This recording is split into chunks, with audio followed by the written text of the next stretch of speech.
Bonjour, ici Clément Koulibaly, j'espère que vous allez bien. Ça fait un petit moment que j'ai eu à cœur de vous partager un message dont le thème est le suivant. Comment éviter les désastres dans sa famille? Comment éviter les désastres dans sa famille ou comment éviter d'être responsable de certains désastres dans sa propre famille?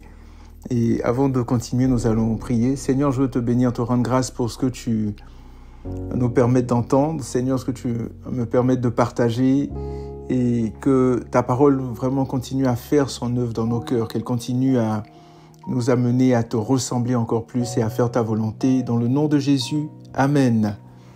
Donc on va lire deux passages et ensuite aller droit au but. Donc le premier passage, le contexte c'est d'abord en Josué chapitre 6, le contexte c'est la prise de Jéricho. Donc vous vous rappelez Josué et le peuple d'Israël qui viennent de sortir, sont sortis d'Égypte. Moïse est mort. Josué a pris maintenant, le pouvoir. C'est lui qui va diriger le peuple pour rentrer dans la terre promise. Et la toute première ville, le tout premier territoire qu'ils doivent posséder, qu'ils doivent prendre, c'est Jéricho. Donc en Josué chapitre 6, ils arrivent à prendre Jéricho. Et à la fin complètement de cette prise, on a ce verset-là, donc en Josué chapitre 6, versets 26 et 27.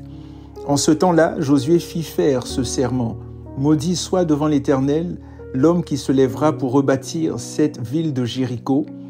Il en assurera les fondations au prix de son fils aîné, au prix de son cadet, il en posera les portes. L'Éternel était avec Josué, dont la renommée se répandit dans tout le pays. Donc je reprends. Verset 26, en ce temps-là, Josué fit faire ce serment. Maudit soit devant l'Éternel l'homme qui se lèvera pour rebâtir cette ville de Jéricho.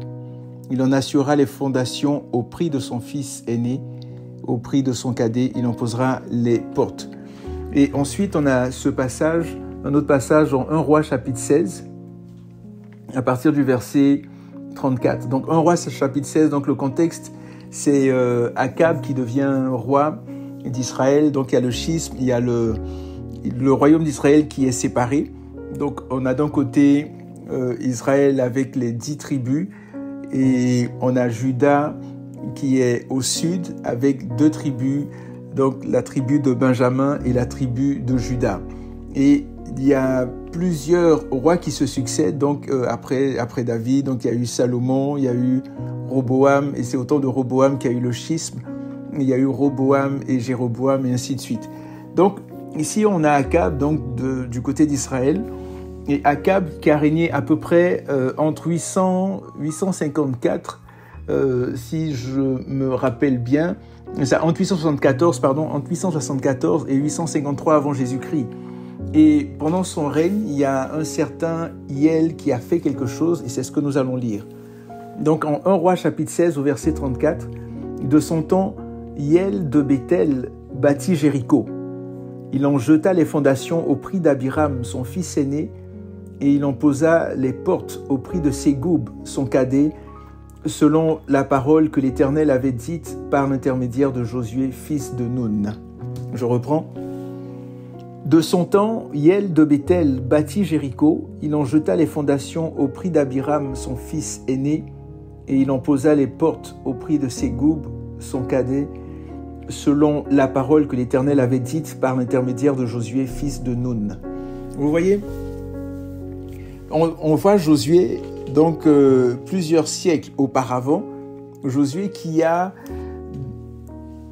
proclamé une parole de malédiction sur la ville de Jéricho.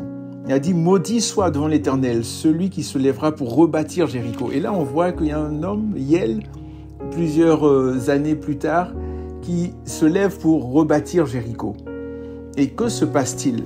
On voit que la malédiction de Josué s'accomplit. Effectivement, Hiel perd ses 2 enfants, ses 2 fils, donc il perd Abiram et il perd Ségoub. Et qu'est-ce que ça signifie? Quel est le point, l'application par rapport à ça? En fait, on voit que la parole, surtout la parole qui est, baquée, qui est la parole qui est appuyée vraiment par l'Éternel. Lorsqu'on est un homme qui craint l'Éternel, nous devons faire attention aux paroles qui sortent de notre bouche. Plusieurs années plus tard, cette parole que Josué avait prononcée s'est accomplie. La parole ne périme pas. Vous voyez, la parole continue, la parole agit, la parole intervient.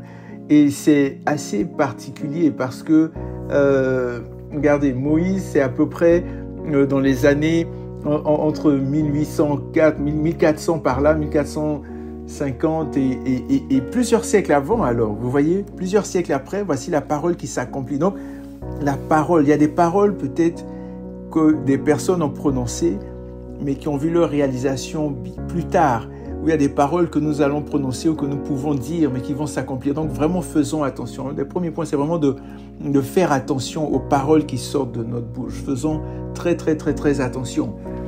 Il y a vraiment une puissance, la puissance des paroles. Et vous savez, lorsque Dieu est engagé, parce que là, on a dit dans Josué, d'abord dans Josué 6, donc on voit que Josué a proclamé, il a simplement proclamé, et on nous dit, verset 27, Josué 6, 27, l'Éternel était avec Josué, dont la renommée se répandit dans tout le pays. Donc surtout un homme ou une femme qui est dans l'Éternel, avec qui l'Éternel est.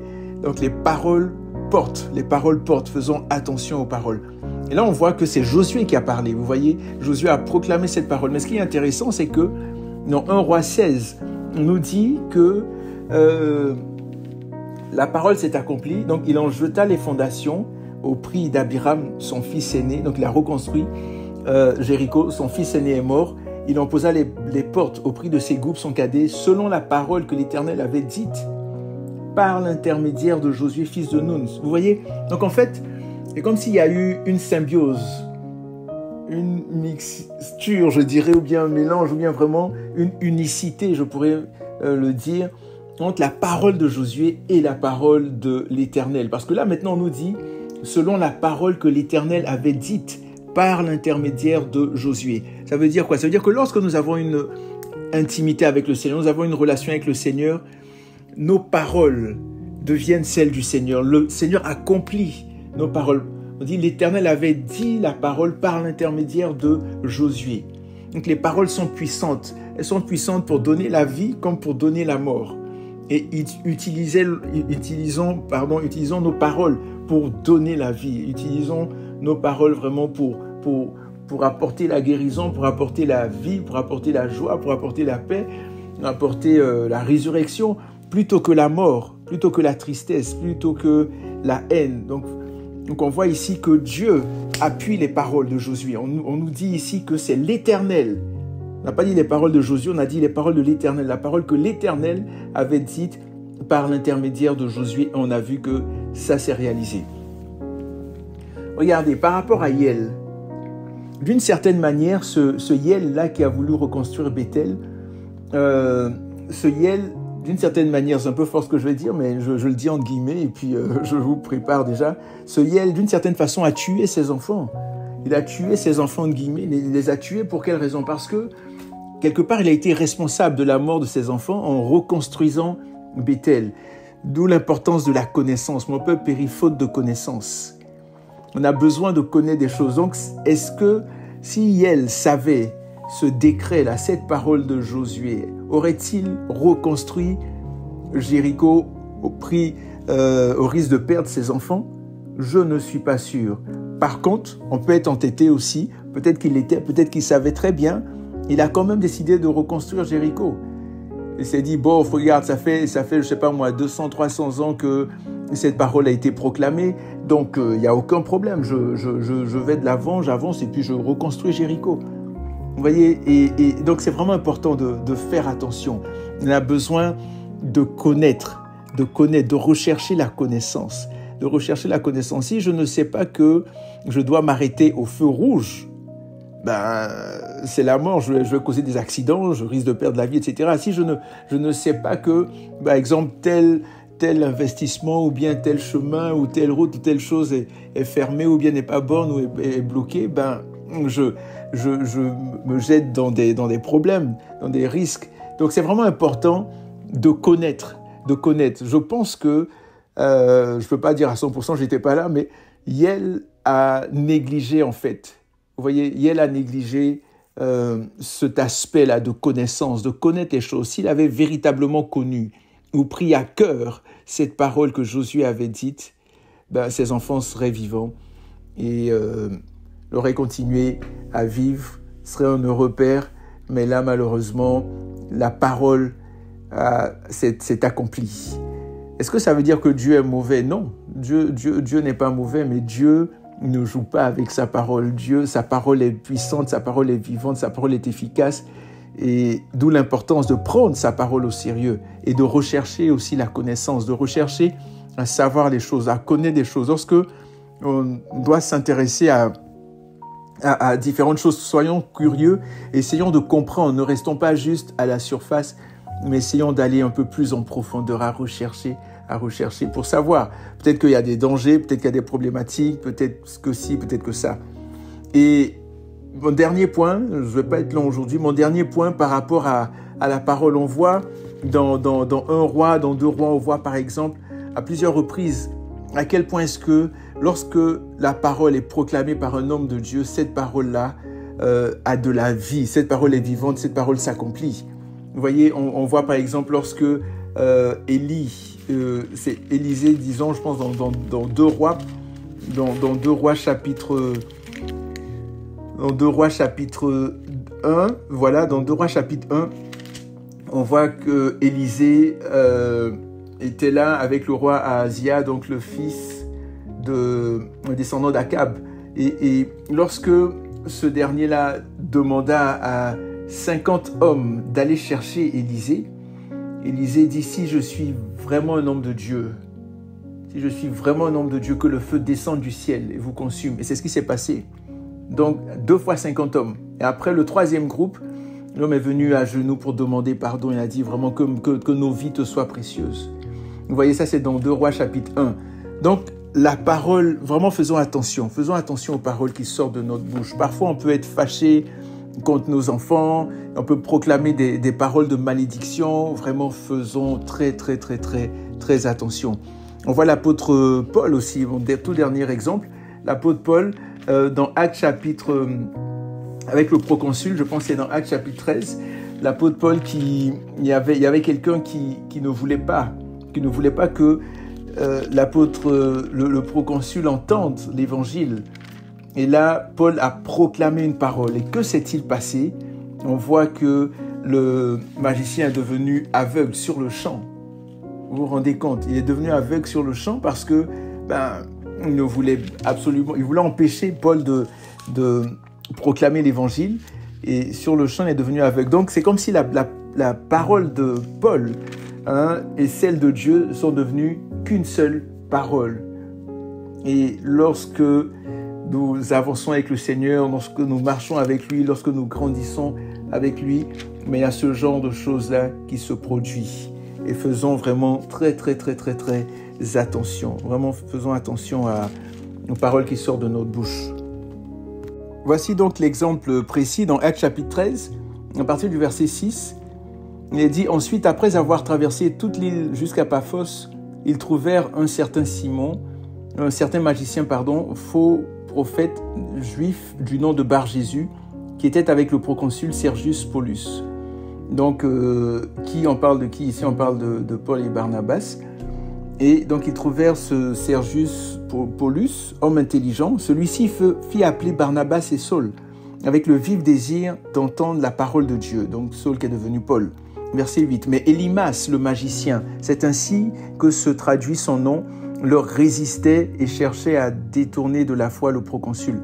Alors Saul, appelé aussi Paul, rempli d'Esprit Saint, fixa les regards sur lui et dit, « Toi qui es plein de toute ruse et de toute fraude, fils du diable, ennemi de toute justice, ne cesseras-tu pas de détourner les voies droites du Seigneur? Maintenant, voici, la main du Seigneur est sur toi, tu seras aveugle et pour un temps, tu ne verras pas le soleil. » Aussitôt l'obscurité et les ténèbres tombèrent sur lui et se tournant çà et là, il cherchait des gens pour le guider. Quand le proconsul vit ce qui était arrivé, il crut vivement frappé de la doctrine du Seigneur. Amen. Vous voyez la puissance des paroles. Faisons attention à nos paroles.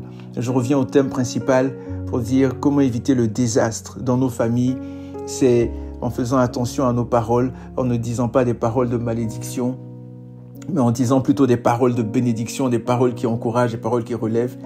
Ici, on a vu la parole de Josué, et en recherchant la connaissance aussi, pour éviter vraiment des soucis, des problèmes, parce que Hiel, en rebâtissant Jéricho, a causé la mort de ses enfants. Donc voilà, que Dieu nous garde, que Dieu nous préserve, qui nous amène à être circonspects, à faire attention à nos paroles, à ne pas être là à parler, trop parler, et puis on va être discret aussi. Faisons attention. Donc portez-vous bien, que Dieu vous garde. Seigneur, je veux te bénir, te rendre grâce pour ce que tu m'as permis d'apporter. Et merci vraiment que cela puisse nous transformer, que cela nous amène vraiment à réaliser à quel point il est important de faire attention et d'élever les paroles de bénédiction, Seigneur mon Dieu. Que la gloire, l'honneur, la puissance te reviennent pour les siècles des siècles. Amen. Donc, portez-vous bien, que Dieu vous garde. Prenez soin de vous. Merci d'être là. Merci de prendre le temps de m'écouter, de prier pour moi, et que Dieu vous bénisse. Surtout, n'oubliez pas que Jésus revient très bientôt. À la prochaine.